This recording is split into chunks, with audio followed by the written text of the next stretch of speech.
This is a trigger warning. Some of the contents in this episode are going to be sensitive to those who have experienced these hardships. If it is you, the best thing you can do is not beat yourself up, but rather learn the lessons, develop better habits, and move forward. I'm right there with you. Okay, that's why it is very important to not only procure your home investment, but to also retain it, right?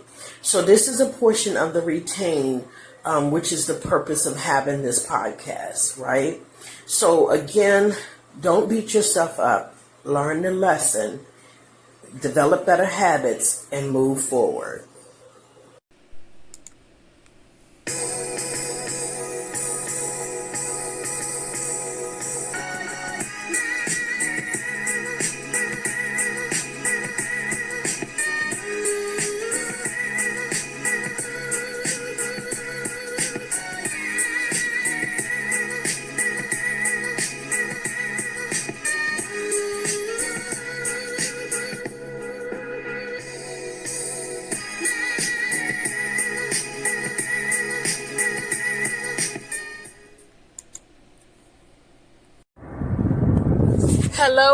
Hello, everyone. It's Brenda Douglas, aka Real Estate Diva. And listen, this episode is for those of you who have experienced some type of hardship, whether it be foreclosure, whether it be bankruptcy, whether it be short sale. You have experienced some type of hardship. I have this group. I have this Facebook group called I Love HGTV, right? Because I love HGTV television shows, right? And so anyway, in the group, we were talking about the HGTV dream home. And so someone chimed out, or someone commented that, oh, I wish I had my home. I miss having a house. Listen to me, guys. What I told her was that it is possible, okay? Now listen, again, for those of you who have experienced any of those hardships that I mentioned, I need for you to understand that troubles don't last always, and that this too shall pass. And I also want you to understand that it is possible to have another chance, right? It is possible to own a home again. So in this episode, I want to talk about the time frame that it takes for you to rebound from experiencing one of those hardships. And then I want to tell you what you can do during this time, during this wait time when you're rebuilding. Okay? But first, the quote of the episode.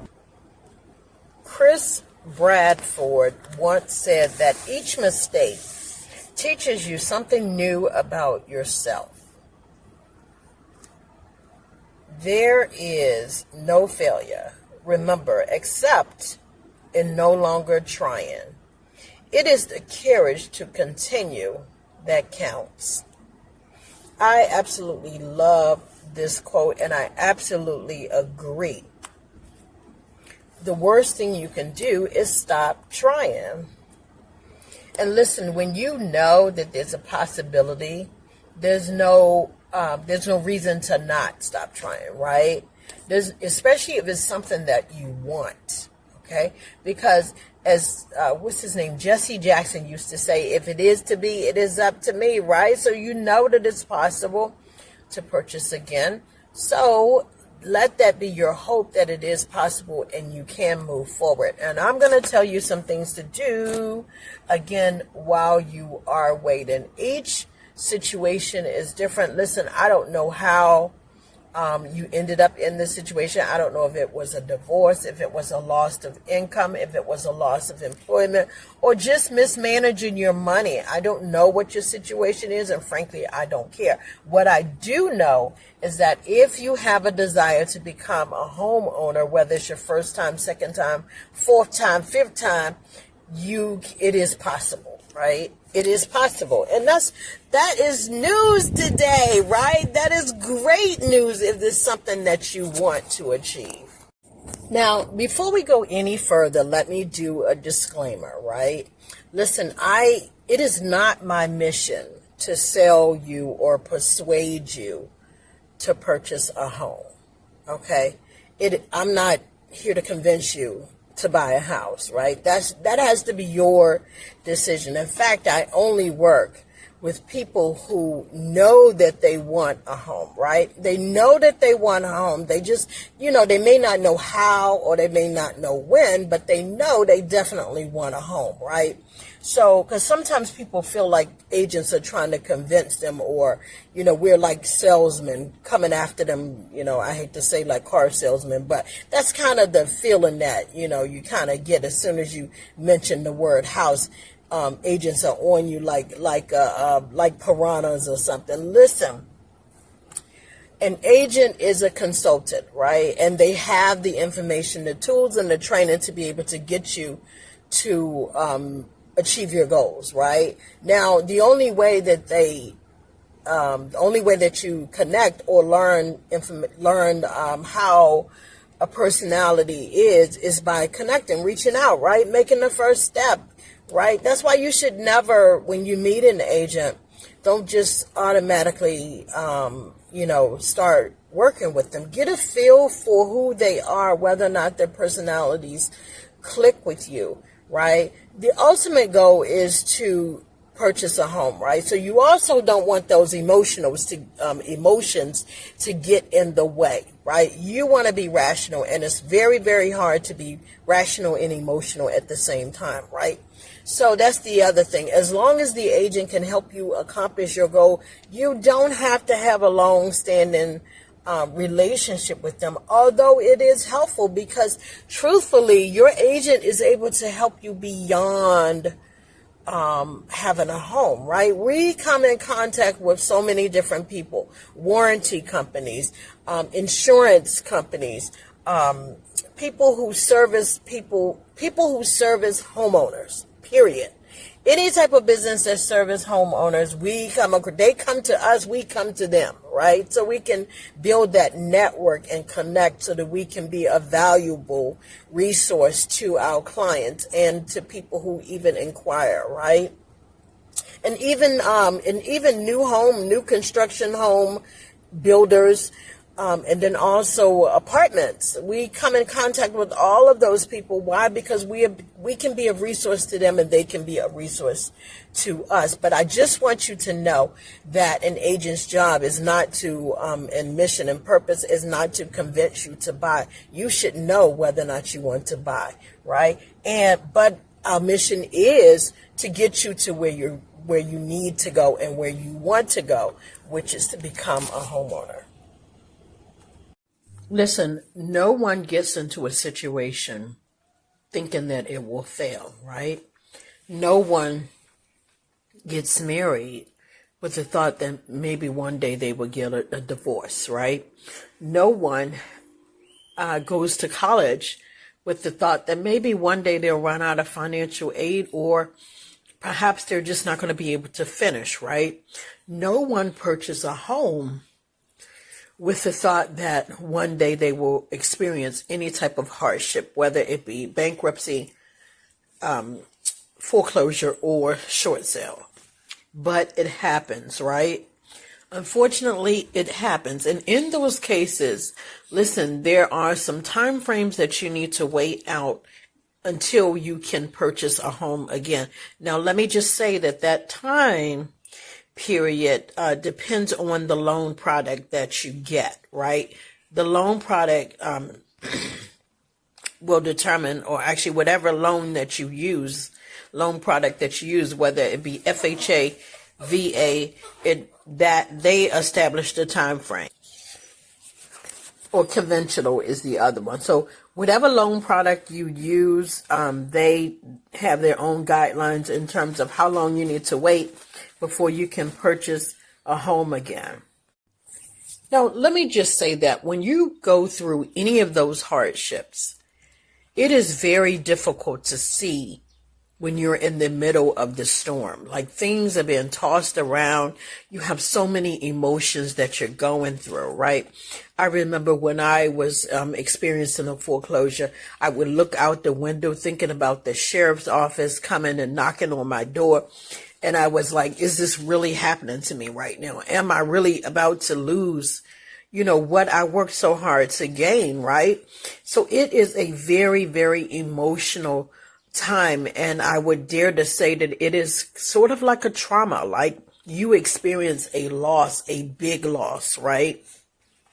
But I want to encourage you and let you know that you can rebound, right? You can rebound from going through that. So I'm going to go over the time frame, and I'm also going to go over what you can do during that time period, right? So the main thing you need to remember is that you can buy a home again. You absolutely can. If you experience a short sale, for those of you who don't know what a short sale is, a short sale is when you sell the home for less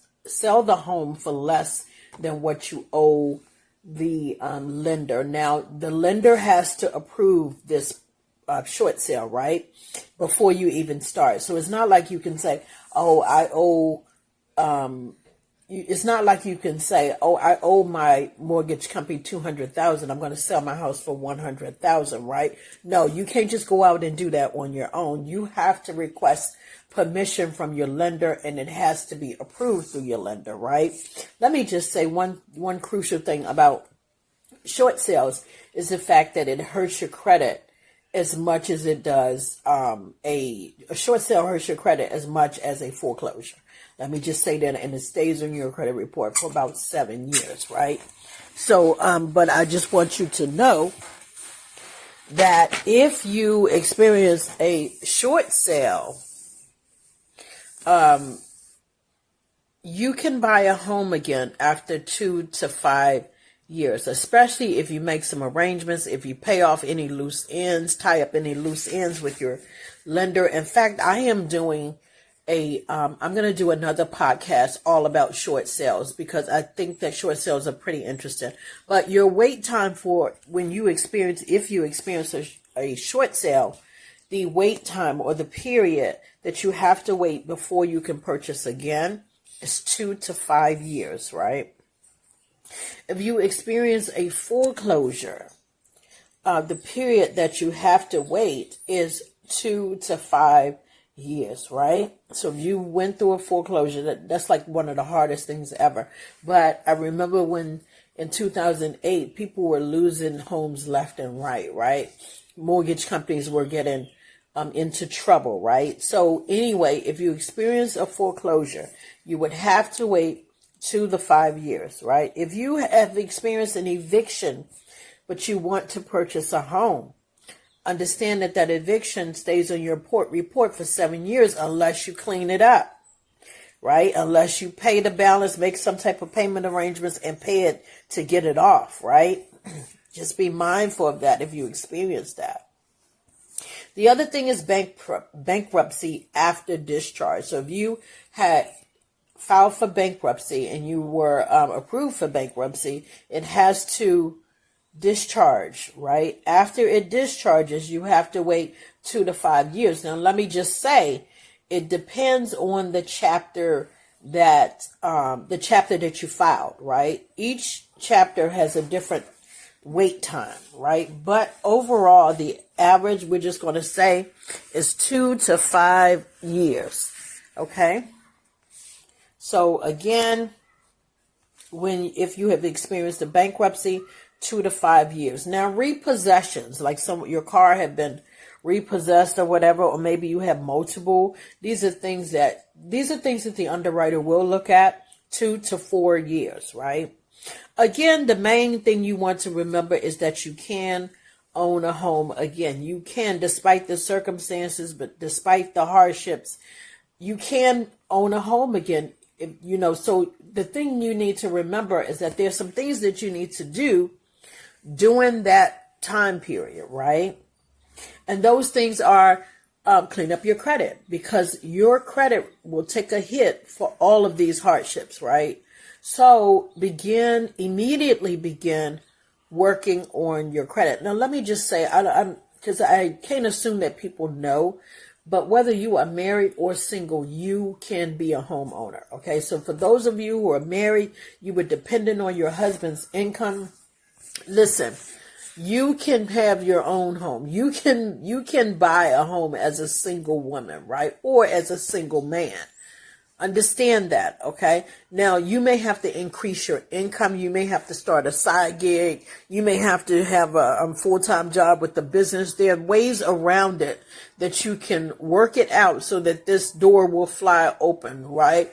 The most important thing, because listen, let me just say this.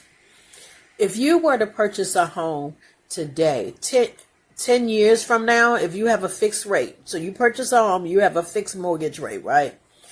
10 years from now, your mortgage will be pretty much the same, right? As opposed to if you were to rent an apartment. 10 years, every year, when you rent an apartment, every year they go up, right? And you never know how much they're going to go up. There's no cap, right? So it may go up $50. It may go up $100. And then when you think of that in terms of the period of 10 years, that's a lot of increases, right? But if you have a fixed rate mortgage, then, your mortgage usually run 15 to 30 years, right? Average is 30 years. So you can have, you're not, now in taxes may increases or whatever, the assessments may change, but it's not going to jump when, think about 50 and 100 every year over the time period of 10 years. That's a lot of money. And it's a lot of increases, right? Whereas if you bought your home, then, you can pretty much, I don't want to say ride it out, but you won't have such drastic and high hikes in the, hikes in the cost of it, right? So you're going to do some things while you're waiting out. So we've already mentioned the credit, because your credit is going to take a hit, right? Instead of you waiting out that 7 years, you can do some things now, right? You can call to make payment arrangements. You can make payments, right? Whatever the remaining balance is, you can start paying those things off, right? You can request what is it called? You can agree a forgiveness letter. Do a forgiveness letter. And you know what, guys? The best thing to do is to meet with someone who specializes in credit. I'm not saying that I do. I don't. I do study it because I've had to learn some things the hard way. But the point is, there are ways to work on your credit. Again, pay your bills on time. Any other bills from here on out, pay them on time, because paying them late will not only give you a late fee, but it will also affect your credit, right? The other thing you can do is you can get a credit builder account. You can, I wouldn't suggest a credit card just yet, because really, like I said, after a hardship, you're going to take a hit and it's going to knock you off balance. And so while you're gaining your strength, you're going to take I don't want to say baby steps, but you're going to work within that time frame, 2 to 5 years, right? And during this 2 to 5 years, you're going to be building your credit. You're going to be saving your money, right? If you don't have money to save, if you're living from paycheck to paycheck, that means you need to increase your income. Okay, so you're going to look for ways to increase your income. We've already talked about the side business and side business and being able to increase your income, right? The other thing you can do is start saving a portion of that, or your money, a portion of your money in the savings account. So you're saving, because you're still going to have to go through closing. You're still going to need that deposit. You're still going to have to pay inspections. So you're going to need that money. You're going to need at least, I'm just going to throw this out there, 10 to 12,000, right? Doesn't mean you need all of it, but that's a good rule of thumb, right? So you're going to save your money during this time. Save money, increase your credit score. If you feel like you need a new job, you hate your job, you have to be on your job for at least 2 years, right? So if you absolutely hate your job, now is the time to make that jump into something that not only is satisfying, but also pays you more money, right? You can never have too much salary, right? During this time, you also want to request your credit report. You get a free credit report every year through annualcreditreport.com. So you want to see what's on there. See what's on your credit report, right? Look for any discrepancies. Look for any discrepancies on your credit report. You want to start mastering reviewing your credit report every year. When that bankruptcy or those hardships starts to hit your credit, you want to know how far of a hit, how much of a hit, because some of those hits will take you down over 100 points, right? So you want to know where you stand, and then you want to start building. Don't focus on what has happened. Don't focus on the past, right? You can't move forward and look back at the same time. You have to focus on moving forward, right? No, it's no who did it or whose fault was it. No, don't waste time with that, right? Spend time building yourself back up. And also, you're going to have to do some self-care, because when you're going through situations like that, it takes an emotional toil, right? And you don't even know, sometimes you don't even know if you could possibly do this again. So sometimes right after the hit, you're like, no, I don't even want another house. But at the same time, there are advantages and benefits to having a home. I'm working on a podcast about that as well. So you want to spend this time saving money. And listen, when you get this savings account, when you open this savings account, don't touch it. Make this savings account designated for just the house, right? Just the house. Now, some people, I will say, some people increase their 401k and they use that. Listen, you make your own decisions, but that is some things that some people have done, right? You also want to stay motivated, right? You want to read positive podcast, listen to positive podcasts. You want to read positive books. You want to watch videos that have motivation in it, right? The other thing you want to do is you want to stay motivated by looking at homes online.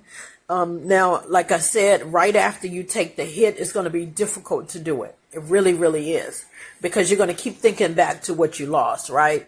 But you have to discipline your mind to move forward. Discipline your mind to think about what could be, and you could get something better, right? Whether you purchase a home and was married in a relationship, which I don't suggest you purchase a home if you're in a relationship. I really don't. You guys, it's okay. You don't have to like me. You don't have to like me for making that statement, but I am a nice person. Yeah. My point is that whether you bought a home with someone else or not, it is possible for you to purchase a home again. But like I said, after you take that hit, you're going to have to bounce back and get on track and then start immediately moving, because now you know it is possible to purchase a home again, which is my whole point for making this podcast. When I took the hit, I didn't know, like I thought that was it. Oh, I'd have messed up royally. Now, there's no way that I will ever be able to own a house again. But listen, that is simply not true. And that's why I am doing this podcast. You can own a home again. Okay. But you want to use that time wisely, right? The time that you have to wait it out, you want to use it wisely, right? Also become knowledgeable about the different programs. You can become knowledgeable about the different home buying programs is what I'm referring to, right? And then also look at homes online. You can go to open houses, do things to keep yourself motivated, right? Because everything begins in the mind, right? With the thought, right? So you have to be decisive, decide that you want to do this, right? And then move forward. But above all, I want you to know that it is possible. It is possible to own a home again after a hardship, right? So listen, I hope that this has been helpful to you guys. Feel free to leave comments or feedback. And listen, also don't forget to like, share, and subscribe to this channel. And listen, whether you are in the market to buy or sell a home, keep your head lifted, your hopes high, and remember that it is not over until the keys are exchanged. I hope that this has been helpful to you guys. Have a great day.